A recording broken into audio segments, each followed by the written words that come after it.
రేపు నా పరలోకం ఉంటుందా, నేను క్షమించే మనసు అప్పుడు నాకు లేకపోయింది, కానీ ఇప్పుడు రోజులు కొడుతున్న కొంది ఏళ్ళ మీద హెక్కలు వేసుకునే సమయంలో గుర్తొచ్చింది అన్నమాట అంకి. రోజు రోజు దినదిన గండంగా మారుతున్న పరిస్థితులు ఆ విషయం ఎందుకో గుర్తొచ్చింది అన్నమాట. ఆ రోజు నా భర్త క్షమించలేదే, ఇప్పుడు నా పరలోకం ఉండిద్దా, దేవుని రాజ్యం నాకు చోటు ఉండిద్దా అని ఆలోచించి దేవుని దగ్గర ప్రార్థన చేస్తా ఉందన్నమాట.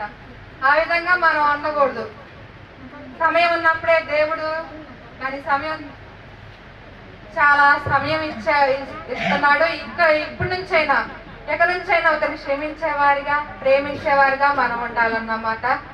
అదే మాట దేవుడే క్షమించినప్పుడు గడ్డి లాంటి ఈ జీవితం, దేవుడు మనకి ఇచ్చిన ఈ ప్రాణం, దేవుడిచ్చే ఈ ప్రాణం ఆయన పోసిన ఊపిరితో మనం జీవిస్తూ ఒకరు లేని వారిగా మనం ఉండకూడదు అన్నమాట.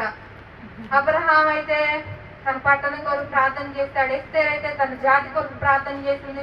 ఇలా భక్తులు అనేక మంది అనేక విషయాల గురించే ప్రార్థన చేశారన్నమాట. అలాగే మనం కూడా ప్రార్థన చేసేవారిగా, క్షమించేవారిగా, ఒకరిని ప్రేమించేవారిగా ఉండాలి. దేవుడి కొద్ది మాటలు దీవించిన గాక. ప్రార్థన చేసుకుందాం. ప్రభా, నిజమే నాయన, క్షమించే దేవుడి, మేము కూడా క్షమించమని చెప్పి అడుగు